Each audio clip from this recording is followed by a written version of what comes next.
Siapa yang selama 1,5 tahun ini punya anak di bawah usia 17 tahun? Apa rasanya umplek-umplekan setiap hari disuruh belajar dari rumah sementara rumahnya nggak ada tempat kecil aja untuk belajar zoom-zooman? Apa yang terjadi kalau ditambah 1,5 tahun lagi? Di sisi lain, kalangan rakyat umumnya, bagaimana rasanya mereka sahabat yang nggak ada internet, nggak ada pulsa, sementara di rumahnya ada 3 orang memerlukan komputer atau gadget atau laptop untuk kerja dan sekolah, tapi tidak memilikinya. Fakta saat ini, biaya sekolah dari rumah ternyata tidak murah. Menjalankan sekolah dari rumah ternyata nggak efektif, dapat ilmu tipis, nggak ada keterampilan lainnya termasuk laboratorium dan kehilangan skill olahraga, kesenian, dan keterampilan sosial lainnya. Bekerja dari rumah malah banyak stresnya, banyak wacana diskusi tok, tetapi tidak ada gerakan nyata. Diskusi doang, eksekusinya kecil, seminar, meeting, belajar online, ngomong doang 1-2 orang, wacana, diskusi.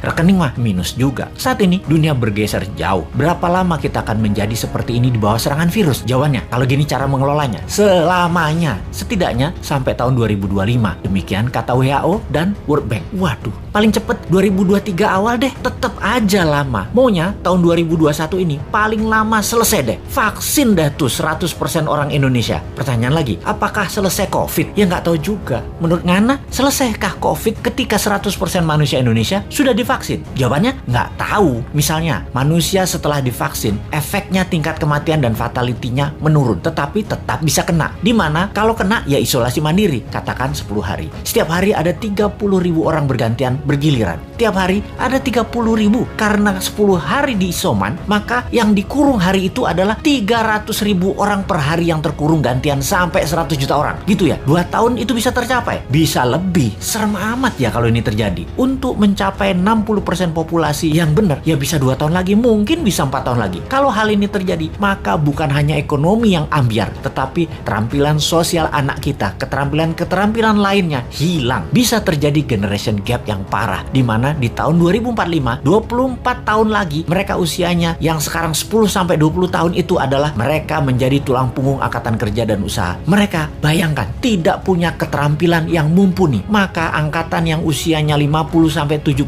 tahun di kemudian tadi masih tetap bekerja dan ini tidak efektif. Maka gawat kalau bernegara tidak ada yang memikirkan hal ini, tetapi lebih memikirkan tenaga kerja asing bagaimana bisa masuk terus dengan dilindungi pejabat paling berkuasa. Alhamdulillah berhasil masuk terus. Itu lebih penting baginya sekarang. Saat ini generasi mendatang ngapain gue pikirin katanya. Yang penting saat ini lagi berkuasa, gak ada yang boleh halangin. Pokoknya gigi 5, gaspol, gue harus kaya. Lalu siapa yang urus generasi muda yang sudah 1,5 tahun ini dikurung di rumah? Ditambah masih ada kemungkinan dikurung lagi 1,5 tahun lagi. Kita urai masalahnya. Kalau anak usia saat ini 7-11 tahun, usia SD, mereka tidak mengerti banyak tentang culture, budaya lokal wisdom. Bayangin, ditambah 1,5 tahun lagi terkurung. Mereka nantinya manusia yang tidak punya budaya. Lalu, remaja usia pancaroba, baru akil balik, usia 11-15 tahun. Mereka adalah manusia lagi cari jati diri. Kematangannya berubah. Dirinya not a girl, but not yet a woman. Menjadi terhambat. Ditambah 1,5